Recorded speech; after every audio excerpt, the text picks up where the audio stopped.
Well, hello there, and welcome to this episode of the Terri Show that I want to start with a question. What is your vibe in life? Do you secretly or not so secretly have the feeling like nothing ever really works out for you? Or you're sort of on that negative tip? Do you feel like you're not good enough or like nothing you do is ever good enough? Or you're never going to get what you want? Especially when bad things happen in your life, do you find yourself blaming your life circumstances or blaming other people? Anyway, if you're nodding your head yes to any of this, then this video is for you, my friend, because in today's video, I'm going to be talking about a very powerful perspective shift that you can create from a more victim mentality into a much more empowered place, which is exactly what we want. So before we get started, if you happen to be new to my channel, well, hello. Say hello in the comments. Make sure that you subscribe and make sure you hit the bell icon so that you get notified every time we roll out something new, which is every Tuesday. I do my solo shows, and every Thursday I put out an interview with someone that you've told me you're interested in hearing from. So that is what we got going on here, and I wouldn't want you to miss a thing because everything I do really is for you. Without you, there is no YouTube channel, correct? I also love to read all your questions and your comments, as you know. So thank you. I read every one. Now, this one is from Lucia, and it is under the video, Emotional Invalidation in Relationships, What You Need to Know. And she says, Terri, I love you so much. You're like a warm and cozy blanket, which is so soothing and comforting. I'm so glad I found you. Thank you for speaking up and speaking to us. I feel like I'm being healed just by listening to you. Truly grateful for your work. Well, Lucia, I'm so grateful that you took the time to write that. You just made my day. So thank you. I really appreciate all the people in this community because really, it's you guys are the ones who make this the community that it is. So thank you. All right. So let's move it on into today's content.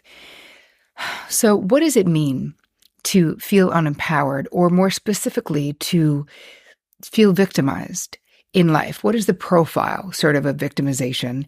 So this includes a bunch of feelings, right? It could be pervasive sense of helplessness, right? Think about what that feeling is, or having a lot of passivity in your life, like you're not doing something to change what you don't like.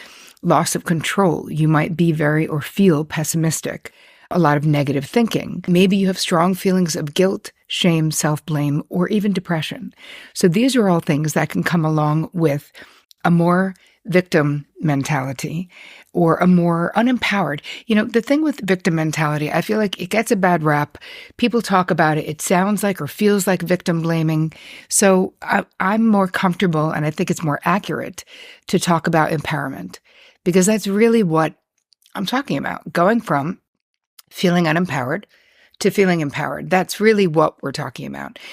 Because at the core of having this unempowered or this victim mentality, a lot of times this is rooted in trauma, distress, pain, right? So if you experience things in childhood that are traumatic, and traumatic situations, typically, these are at the hands of other people. So you may learn a certain amount of helplessness, like there's nothing that you can do, because when you think about it, kids are the ultimate captive audience. There's not much that we can do. It isn't like anyone's, going to be hitching a ride somewhere and getting their own apartment at the age of 7. So we deal with what we're dealt, because really we don't have much of another choice. But what ends up happening a lot of times is these seeds get planted of this helpless feeling, and that there's nothing that you can do about it. And a lot of times we bring this into our present. That gets projected into the future. Like, this sucks and it's always going to suck. But there is a level of not taking responsibility for ourselves in that unempowered feeling. Because think about it, when you're a kid, you don't have the power to take responsibility for yourself. Right? You actually are in an unempowered situation in childhood. So I think a lot of it is we have to remind ourselves, and we're basically, hopefully, in this episode, I'm going to be helping you raise your awareness around where this might be happening for you, that futile feeling of helplessness or hopelessness. And I really do think so much of the time there are things that we can do, but it really starts with taking full responsibility for ourselves and our lives, right? If we don't, that is unempowered. If we do, that is a place of empowerment. Because here's the thing, when we're feeling unempowered, or if we're in the blame game and we're blaming other people for our misery, this is unempowered. What we're saying is they have power over me. If I'm blaming you, right, it's like we're just subjected to what other people are doing or what other people want. And there's things that you can do to change that. It doesn't mean we can change the other person. But again, this is where boundaries come in. This is where a perspective shift comes in.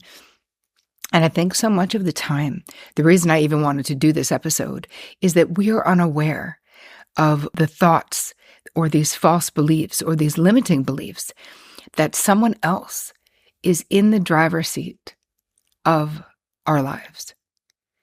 Because the truth is, they're really not. Even when people do wrong things, and of course they do, and they will continue to. So we can't control anyone else, and we get that. But we can always take responsibility for how we respond and what we do and the limits that we set and the boundaries that we draw and the conversations that we have. But believing that someone else, right, can make or break your happiness, because that's really what we're talking about, or your success, it's inaccurate. Because the truth is, it really is on us. You know that saying, we are the ones we've been waiting for, right? That's a fact in this life. And another thing that I really think is valid here is that as much as we are, if we're lucky to partner with people that we love, great. If we have good friends, that's amazing. If we have siblings or family that we're close to, amazing. But there's still a truth that we come in alone and we go out alone. And I say that not to be depressing, right? Because I'm the biggest group gal you're ever going to meet. Like, I love groups. I'm always a part of groups. But there's something true about the fact that me alone, I am the only person responsible for my happiness. And that is the only way that it can be. I had this stark realization when I was going through cancer treatment many years ago, over 2 decades ago.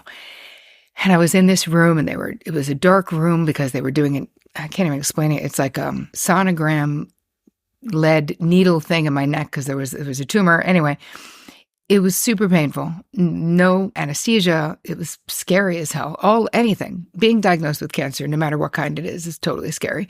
Anyway, let's not get off the track. The point is, I had a realization in that room that even though Vic was right outside the door waiting for me, he couldn't be in that room with me. He couldn't be in there. Those needles were going into my neck and not his neck, you know? And I wasn't holding it against him, of course, but there was this realization that I have to do for me. I have to be aware of what I need. I have to take care of my health. I have to do those things. And so do you. So you don't need a cancer diagnosis to have that realization. It is just the truth about life.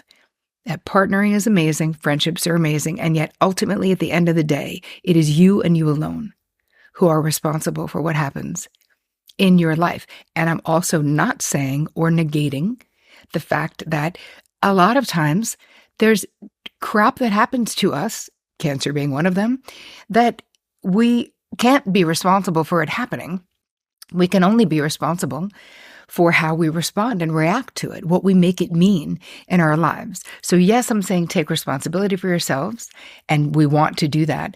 And I'm also not saying that you are responsible for things that happen, because listen, bad crap happens to good people all the friggin' time. We still have to decide how we're going to respond. So another thing I want you to think about, if you find yourself in a blaming or sort of a victim mentality, is what is the secondary gain for being there, right? So if I blame my unhappiness on someone else, what do I get to not face, not feel, or not experience by blaming them? Well, I get to not change anything, right? That's a secondary gain, which is secondary gain is the unobvious gain we get by being stuck in situations that we say we don't want to be in, but we kind of still stay there. So we're always looking for that hidden, sneaky gain because we're human beings. And if there wasn't something in it for us, we wouldn't be doing it. So I want you to look at, what do you get to not face, not feel, not experience for staying stuck or for not taking responsibility for yourself in whatever way you might be identifying that you're not. And don't worry, I'll put all of this in the guide, which you can get at terricole.com/guide. So let's move into, how can we start to take full responsibility, right? For the good, the bad, the ugly, all the things. Because one major reason why, of course, we want to do it is because it puts us in an empowered situation. But also what happens is people will respect you more. You will respect you more, right? When we take responsibility for our successes and our failures, right? For the mistakes that we make, for the ways that we hurt others, it really does up-level the quality of the relationships and our lives. But another thing is that it makes you feel like you can count on you, right? You end up having a higher level of respect for yourself. And you have to be mindful if you hear yourself saying, well, if only this person hadn't done X, Y, and Z, then my life would be better, or this would be happening, or my career would be further along, or whatever. We just have to stop talking when we get into that place, take a deep breath, and reframe it. Because the real question is, what am I doing now? What am I going to do now about this situation? Right? It's all about the actions that we can take now, because when we're ruminating about the past, about being wronged, about what wrong people, people have wronged us in this way, and that changed the trajectory of our lives, you're basically living in the past. And when you really think about it, that doesn't exist anywhere except in your mind. So it's like the real thing is focusing on the future. And I don't mean future tripping per se. I mean, really thinking about, what do I want? How do I want to live?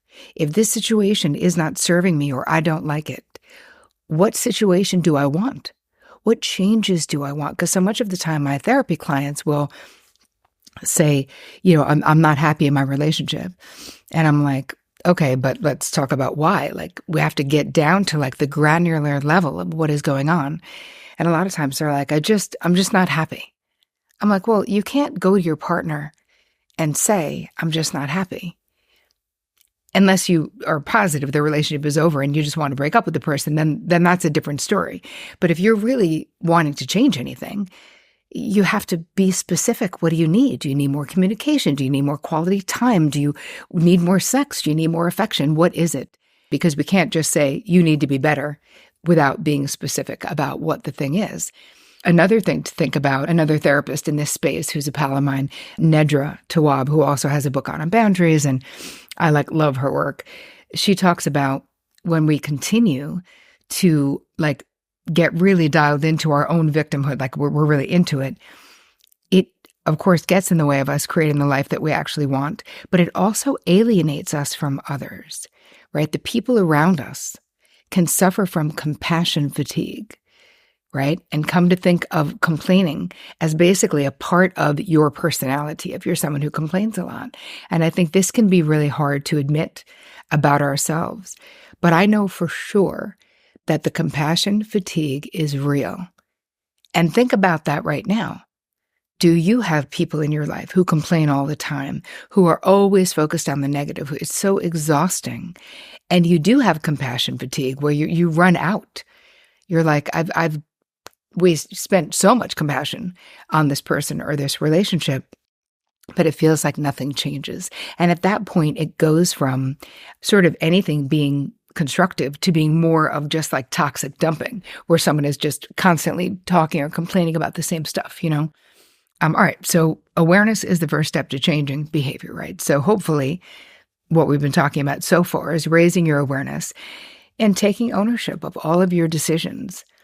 This is the way that you will create the extraordinary life that you deserve, and you do deserve it. So what are the things that you can do to sort of shift this perspective into a more empowered perspective when you find yourself in a more victim-y place. Honor and acknowledge your feelings. It's so important, right? You can mourn the things that didn't work out the way that you thought they would or the way that you wanted them to, right? Stop shoulding all over yourself. Tune in and honor your internal experience, right? It's okay to be frustrated. It's okay to be angry. But we don't want to stay there forever. We want to process it. We want to honor it.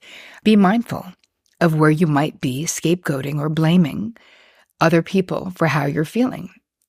Are you displacing your disappointment, your fear, your anger? Is that possible? Can you raise your awareness of what you might be trying to micromanage the crap out of your current reality? And it's so much of the time when we're blaming, we could get really dialed into what the other person can and should be doing in a different way than what they are, right? But let's bring it back to the truth that you're responsible for how you feel, for how you respond, for how you react. So if you can take on that responsibility in a real way and sort of take that lens from being external on other people to, put your lens on yourself, put your gaze on yourself and what you need. And you'll be able to see the options that you have and the opportunities that you have if you're more focused on what you can do rather than on what others did.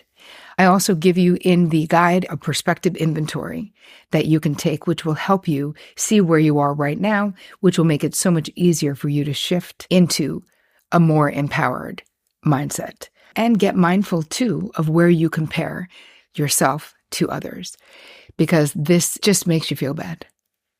That's all. The compare and despair it's never productive. It's not something that we need to be doing, but it also fuels the less empowered mindset, that sort of default position that we're trying to shift. You also might want to take an honest inventory of what's working in your life and what's not working in your life. So rather than feeling frustrated all the time, you can narrow it down to specific things where you don't feel satisfied or you don't like what's going on. That can become a GPS of where you can start to make changes in your life. And another thing is to reframe your perspective on your capabilities, right? Look for evidence of your strengths, your unique gifts. You can use this as fuel, right? As motivation to keep going, because the truth is there is no one else like you. You've survived everything that you've been through in this life so far. You have unique and special gifts and talents that without you, the world will not have them. So I really hope that this episode will inspire you to focus more on you, more on productivity, and less on others, and less on blaming, and less on feeling unempowered. Because the truth is, you are empowered if you so choose. One next right action at a time. So I hope that this episode added value to your life. You know where to find me, so let me know what your thoughts are on Instagram and YouTube and all the places. I hope you guys have the most amazing week being really empowered. And as always, take care of you.